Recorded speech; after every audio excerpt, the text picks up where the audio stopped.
Hey y'all, welcome back. We're out here in God's great outdoors. Came out here to the lease today to try to get a couple of feeders going. It's only 80 today. Yesterday it was in the 70s with a nice north wind, but I had to work. So anyway, it's been really dry. I don't know if you can see in the background. A lot of the trees are heat stressed. At first I thought they may have sprayed again, but there's a lot of green still mixed in with them. And as I was driving out here several miles away, there was a lot of brown. So they're just heat stressed, which is good. It means they'll come back, God willing, next year. So I've got the old four-wheeler loaded for bear. I got my feeder on there, a couple bags of corn. There's my half salt block, my bags with my cameras in them and my timer. And there's my half mineral block. They didn't split as good as the salt blocks did, but good enough. Brought a fan with me and my poles. So I'm parked here close to our tripod feeder, where Brenda's tripod is. So I'm gonna go do mine down in the bottom first, which is down over there. If you can see that, I can't hardly see because of the reflection from the sun, but you can see maybe in the background there lots of brown trees. Looks like the end of October, to tell you the truth, but it is what it is. We're thankful to be out here in God's great outdoors for another season, and hopefully us and y'all will have a successful season. Mainly just safety and enjoy God's great outdoors and His creation. So I'll try to bring you along.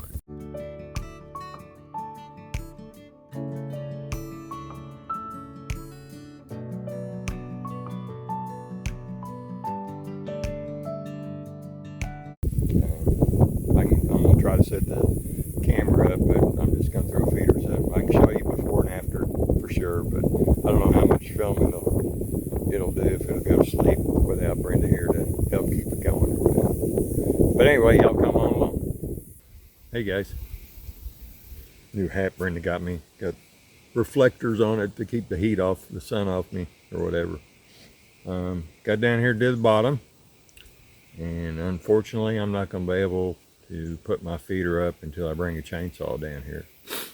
I'll show you why. Seems we've had some beavers being busy down here. This is where I put my feeder, and depending on which way they chew, that tree could fall right between these two trees, and right there is where I put my feeder. So good judgment is telling me not to do that. I'm going to have to bring a chainsaw and a long rope and finish what they're doing and make the tree fall that way. Hopefully, I mean, it's supposed to be 100 degrees next weekend, so if I got out here at the crack of dawn, maybe I could do it, but I'm not even sure I can make it fall that way. I'd have to tie it off about right there, as high as I could reach. I could bring a little ladder with me, and then move my four-wheeler over to there, put pressure on it, and finish cutting it with a chainsaw. And hopefully it'll pull that way. Brenda can be on it, or I get Eli to help. I don't know if she has a show next weekend or not.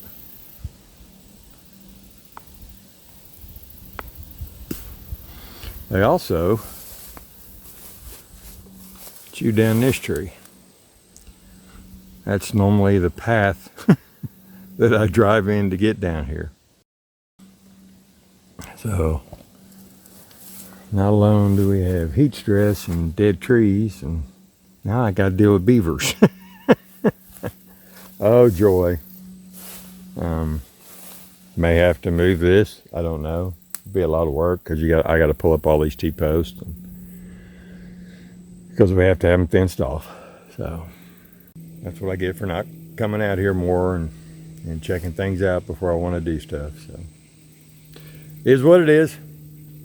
So, but better judgment's telling me not to do it until I can either do that or the beaver's finished doing it for me and figure out which way it goes. So I hate to lose my panels. Definitely gonna take out one if it falls, because they're about 25 bucks a piece. But anyway, I guess I'll go back and get Brenda's tripod feeder going. And since I got corn, I didn't bring the camera for one of the other feeders, but I get some corn in it and let it start throwing. It don't matter. I mean, you know, it's just pictures of deer. Sometimes it's nice to go back to the old-fashioned way and not know what's on camera. Of course, you only get pictures of what's pointing at the feeder anyway. So anyway, y'all come on along. So I'm at an area that we call the falls, which is actually on the way to my feeder in the bottom, and somebody has come out here and weed-eated or mowed a path down to the falls, and weed-eated or mowed all this area where they could park their trucks. So don't know if the landowner did it or if it was one of the cowboys or whatever. This is a popular place for the ranch family and the cowboys, so I'm just going to assume it's one of them. They're not supposed to come out here starting September 1st, so through deer season, because we've had this discussion before, because I have stands down here in this bottom and over in here, and actually one back in there that I'm fixing to go check on to see if it's still there. And it is.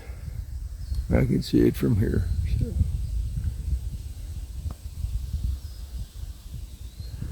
Which is a good thing.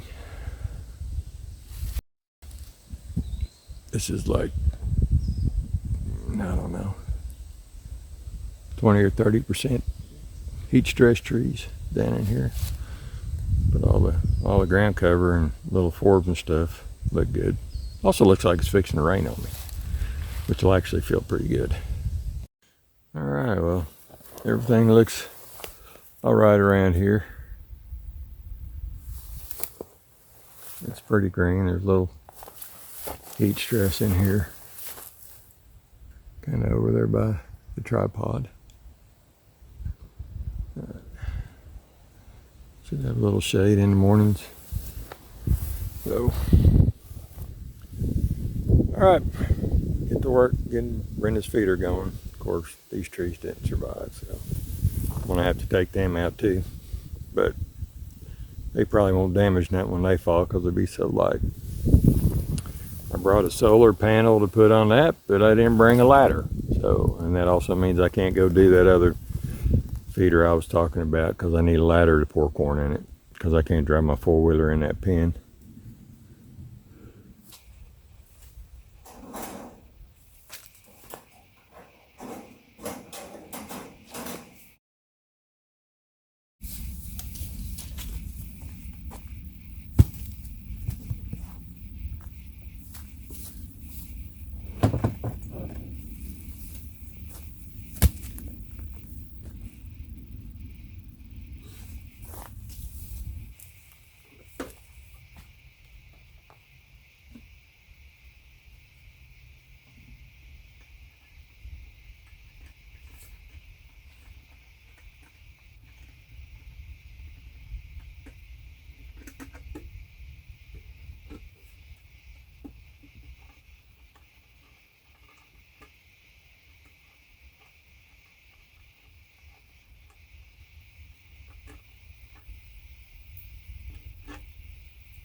Got my drill.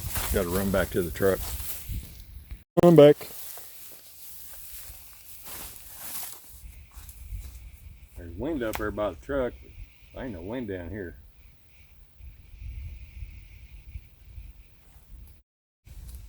Well, I've never done one of these before. A couple of the feeders that we inherited have solar chargers. Whoop, on them. So that's southeast over that way. That's why I'm gonna try to face it. Of course, it came with no instructions whatsoever.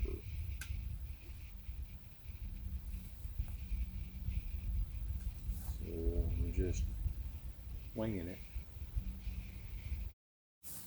So I'm assuming this little rubber washer goes between the plastic and the metal.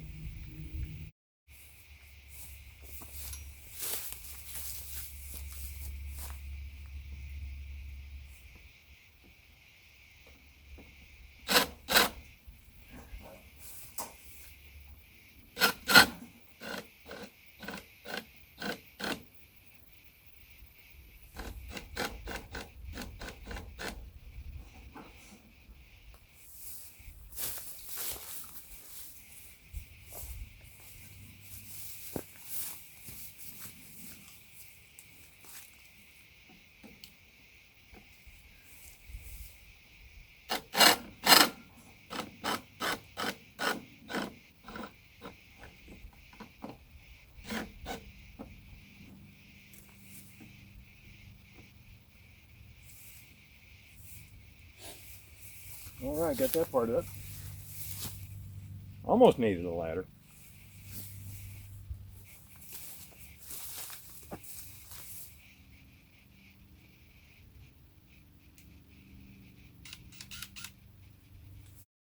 Got a little rubber washer on it, which more like an O-ring.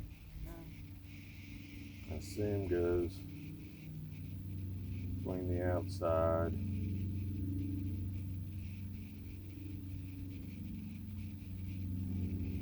Side on. Where is it? I'm going to twist tight right there. Get this thing up here so the raccoons don't pull on it,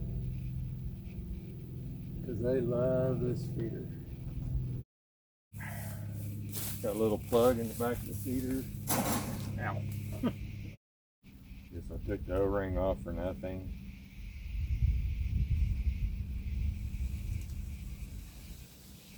Friend who was here, she would say, "You wear me out." And I tell her I wear myself out.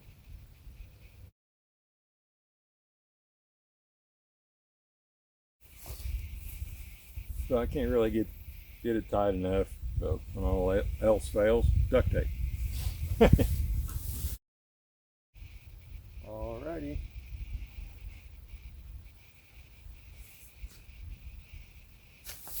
All I gotta do is put some corn in it, put the camera up, and we'll be good to go.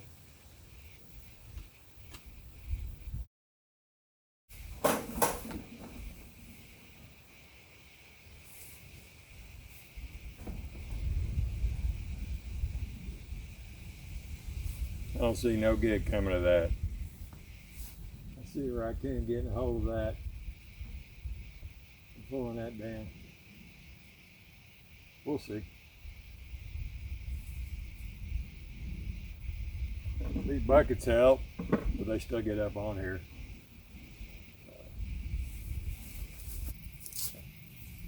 Well, I put that all up and forgot to put my duct tape on. So we'll see how it does.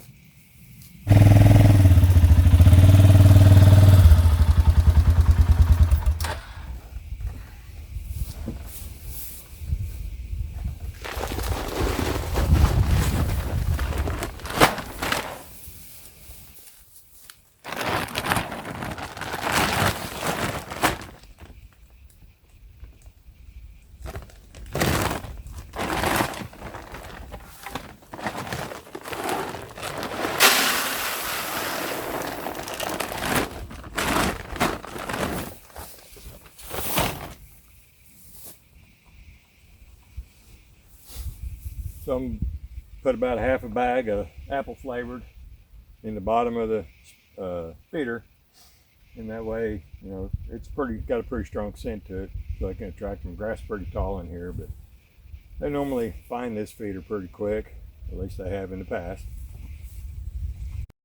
The raccoons will be here tonight.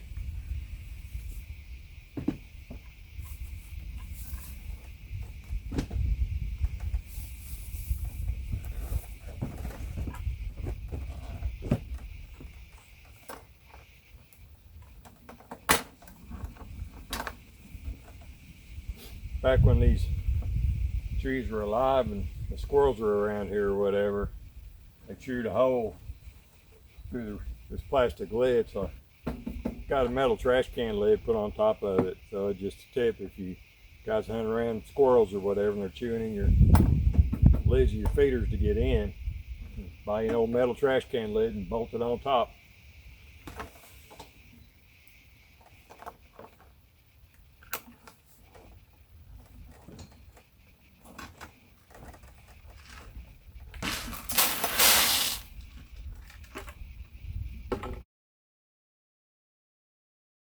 Over here and set the camera up.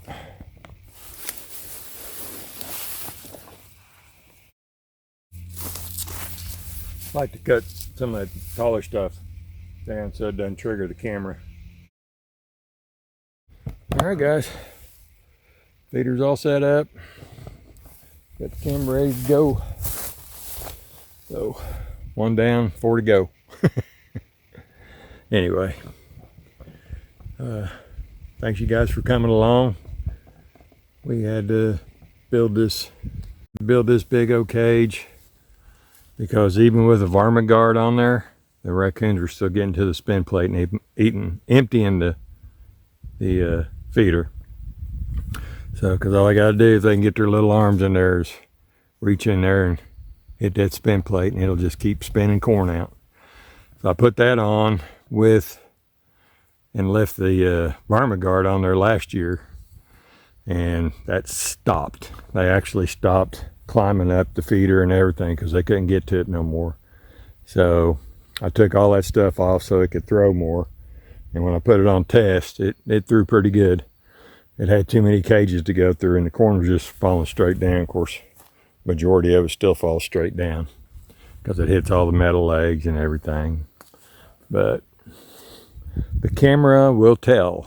So in the years past, the raccoons have been here the night I put the feeder out. So I always like to throw a little corn. That's what I was doing earlier. Where the cuts are for the deer to jump over, they normally jump over this one. I got the salt and mineral blocks right there, which if there's deer inside of here, it's in line with the tripod. It's over there in them trees. You can hardly see it. Might have to, looks like we're going to have to trim some limbs.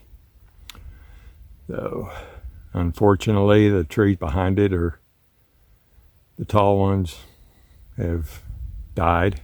But they've still got plenty of green foliage, which I'm thankful for with all the heat stress, at least right now. It was supposed to rain today and it didn't. So it rained south of here, but didn't rain here. Anyway, Brenda's shot a few deer from here. This is one of our go-to spots for both bow, muzzleloading, and rifle. So thank you all for coming along. Brenda's hat she bought me helped keep me cool, even though it wasn't that hot today, but it breezed real good. Might look a little dorky, but it works. And I guess I've had my sunglasses on this whole time. Anyway, we'll bring you along on the rest of our setups and all during hunting season, and hopefully we can get a shot of us, a video of us getting a deer on video. We haven't been able to do that in the past because it's either video or shoot. So she got one of Eli. Of course, he was filming, but it's hard to do by yourself, and my hat's off to those guys that do that for a living, self-film and everything. Of course, they have better gear than just a cell phone, but we can't afford that fancy stuff. So anyway, y'all take care. God bless.